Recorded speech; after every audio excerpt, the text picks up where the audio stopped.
So what we're seeing here is a complete 33-piece Civil War surgical kit in its original wooden case.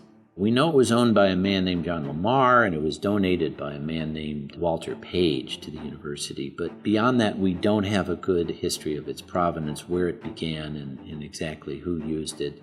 Surgery at the beginning of the 19th century was a barbaric and incredibly gruesome act.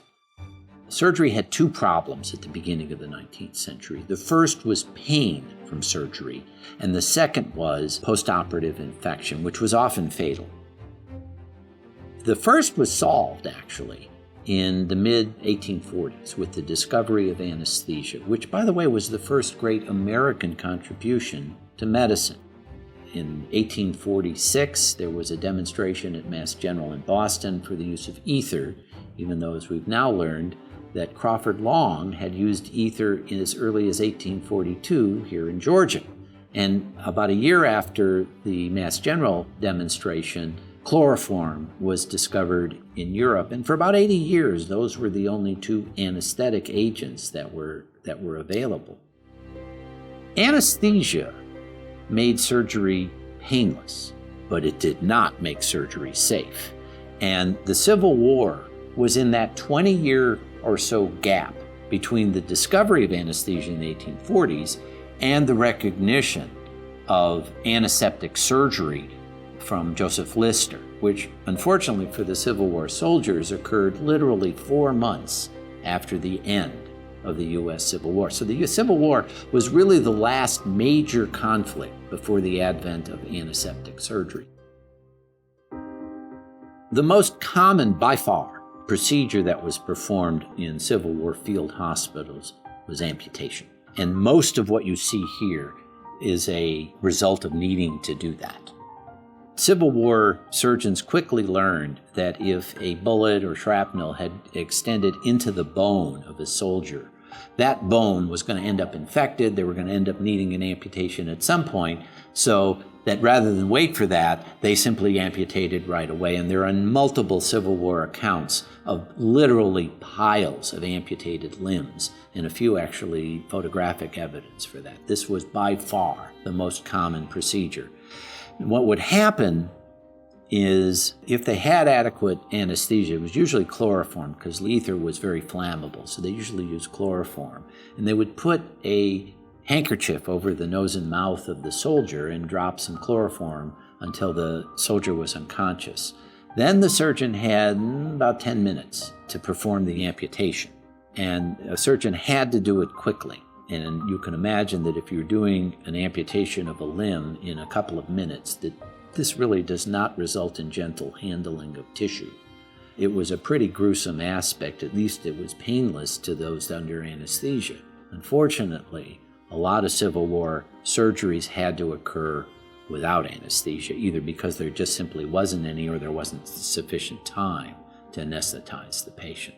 So it was a pretty gruesome affair, and not too dissimilar to what was like even before the discovery of anesthesia. So many of the instruments here are simply for that purpose. We have a lot of pieces from the Civil War, but to have a complete set is highly unusual, and I think that's one of the remarkable aspects of this. There's almost no piece missing. In fact, we have 1 or 2 pieces that don't even have a place in here, so we may have actually more than what was originally designed for this wooden case. I mean, here, for example, is a forceps, which is really a bullet extractor.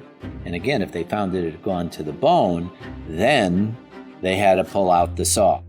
This is a usual hacksaw for anybody that has a toolkit, but this was used on human beings. And what is really frightening to realize is that all they would do to go from one soldier to another is take a cloth, wipe it off, and go to the next person. There are also some smaller saws in here that go to smaller amputations of fingers, for example. And there's a second one in here as well. This is in remarkably good shape. There are a series of scalpels and knives that could be used for some of the same purpose. And importantly and interestingly that it's still in the kit, there is a tourniquet. The tourniquet here would be used on the limb to cut down on bleeding.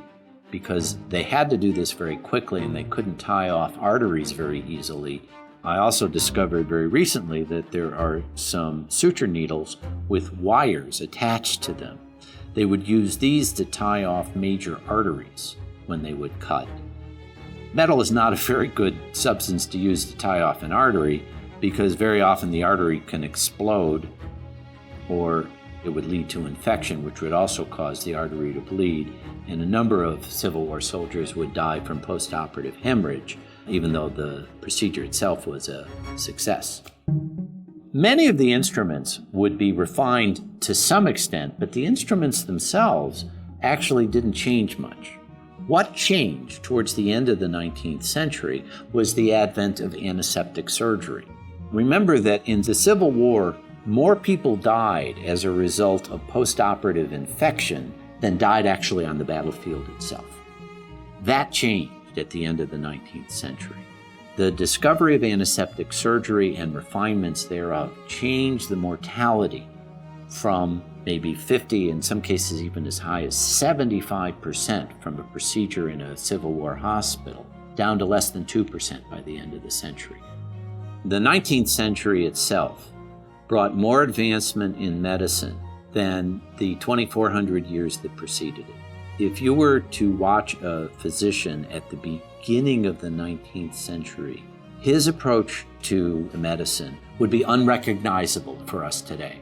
Whereas if you were to watch a physician at the end of the 19th century, even though they don't have the therapeutics and there have been some advancements in various other aspects of both surgery and medicine itself, it would be totally recognized by physicians of today. So it is the 19th century where most of the advancements we know in medicine really occurred. And that's what this is. It's a moment in the history of surgery that this reminds us of. And I think that's what's really impressive about this set.